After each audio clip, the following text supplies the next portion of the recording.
दर्शकबिन सम्पूर्णलाई सेवा नमस्कार। भुइसरी सेवाढोक म वीरेन्द्र किराती वीरेन्द्र राई अभियान बोलिरहेको छु। आज म तपाईलाई धरान 12 किया छु अर्थात् 5 कन्या भातभङ्गे दरबारको दृश्य देखाउने गइरहेको छु।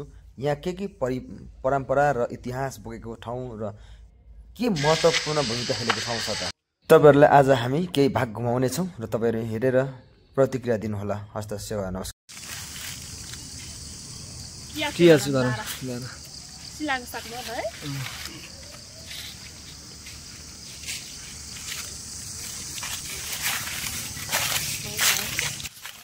दर्शकबिन यहाँ हेर्दै जाँदाखेरि हिउँदो लाग्दै गर्दाखेरि पत्कार झरिरहेछ।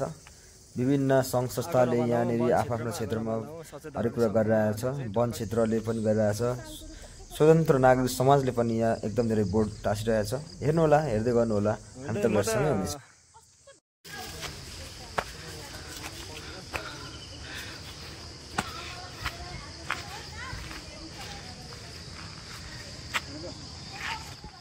यो किरात कालमा किरातीहरूको एउटा ऐतिहासिक बसेको ठाउँ हो। इतिहास रच्ने ठाउँ हो, रचेको ठाउँ हो।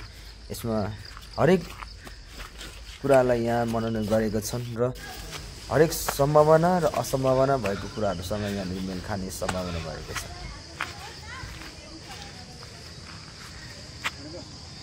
यो सेतो घर जस्तो देखेको के हो त? हो, घरै हो। तर मान्छे मरिसकेपछि आफ्नो संस्कार अनुसार मट्टी मुनि गइसकेपछि पनि माटो ढुङ्गो लाएर मिसाएर पनि सिमेन्टी भएर गइसक्यो। यो हाम्रो कल्चर इतिहास वाब हो। मान्छे निकै मान्छेको भिड पनि हुन्छ, कुनै कुनै मान्छेको बाक्लो पनि हुन सक्छ। देख्न सक्नुहुन्छ मान्छे मरिसकेपछि आफ्नो परिवारले सम्झना स्वरूप यसरी सजाएर राखेको हुन सक्छ, उहाँलाई राखेको हुन्छ। र हाम्रो यो थान जस्तै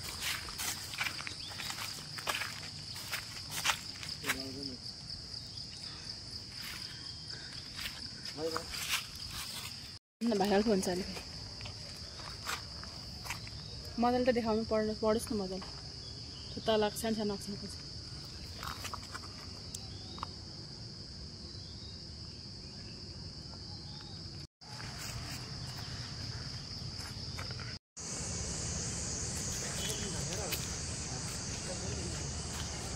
दर्शकबिन यसलाई विजयपुर स्मारक पनि भनिन्छ, विजयपुर डाँडा पनि भनिन्छ। र यो चाहिँ इलाहाङ राजाहरू जुन आफ्नो इतिहास रचेको ठाउँ हो।